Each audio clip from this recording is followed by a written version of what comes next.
राजा की प्रेम कहानी। सालों पहले राजा नाथ का शासन शिवानगर पर हुआ करता था। राजा की 3 रानियां थी। राजा अपने तीनों पत्नियों में से सबसे ज्यादा अपनी पहली पत्नी को प्यार करता था, क्योंकि वो खूब सुंदर थी। उसकी सुंदरता के कारण राजा दूसरी और तीसरी पत्नी पर ध्यान नहीं दे पाता था। वह अपनी दूसरी पत्नी को दोस्त मानता था और तीसरी पत्नी पर बिल्कुल गौर नहीं करता था। इधर राजा की तीसरी पत्नी उससे बेहद प्रेम करती थी, लेकिन राजा को तीसरी पत्नी का प्यार कभी दिखाई ही नहीं दिया। वो हरदम अपनी पहली पत्नी के साथ ही व्यस्त रहता था। ऐसा होते होते कई साल बीत गए। रोज राजा की तीसरी पत्नी इसी उम्मीद में रहती थी कि राजा आज उसके पास आएंगे, आज वो कुछ प्रेम भरी बातें करेंगे, लेकिन ऐसा कभी कुछ नहीं हुआ। इसी तरह कुछ वर्ष बीत गए। एक दिन राजा नाथ अचानक से गंभीर बीमार हो गए।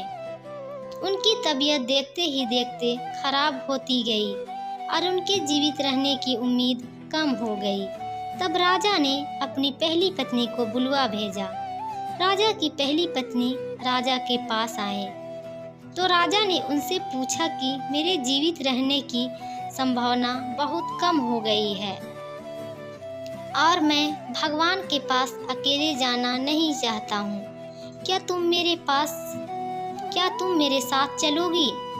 राजा की बातें सुनकर रानी ने उनके साथ जाने से मना कर दिया और कहने लगी कि अभी मेरा जीवन बचा हुआ है और मैं अभी और जीना चाहती हूँ, इसी वजह से मैं आपके साथ नहीं जा सकती। ऐसा कहकर पहली रानी राजा के कमरे से बाहर चली गई। तब राजा दूसरी रानी को बुलवाने के लिए कहता है।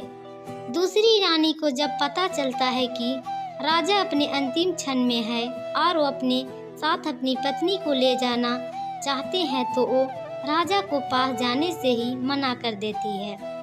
अपनी दोनों प्रिय रानी से निराश होकर राजा ने सोचा कि मैंने कभी अपनी तीसरी पत्नी को समय नहीं दिया और ना ही उस पर प्यार जताया, अब मैं उसे कैसे बुलवा सकता हूँ। राजा ऐसा सोच ही रहे थे, तभी तीसरी रानी बिना बुलाए राजा के पास पहुँच गई।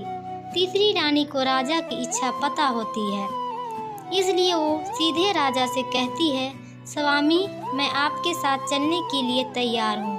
रानी की बात सुनकर राजा बहुत खुश हुए।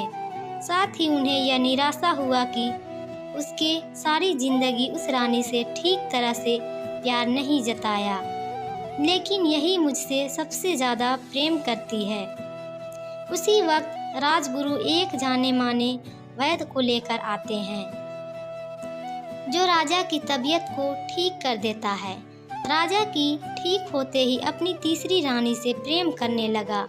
हमेशा अपने करीब राजा ने अपनी तीसरी रानी को ही रखा और दोनों खुशी खुशी राजमहल में जीने लगे। कहानी से सीख: किसी को सुंदरता से प्रेम नहीं करना चाहिए, बल्कि उसके दिल और आचरण से प्यार करना चाहिए। तो आज की ये पूरी कहानी सुन के कैसी लगी दोस्तों? अच्छी लगी हो तो कमेंट और लाइक करके ज़रूर बताइएगा, और जो चैनल पे नए आए हैं वो सब्सक्राइब ज़रूर कर दीजिएगा। तो चलिए फिर मिलती हूँ अगली कहानी के साथ। तब तक के लिए बहुत बहुत धन्यवाद हो दोस्तों।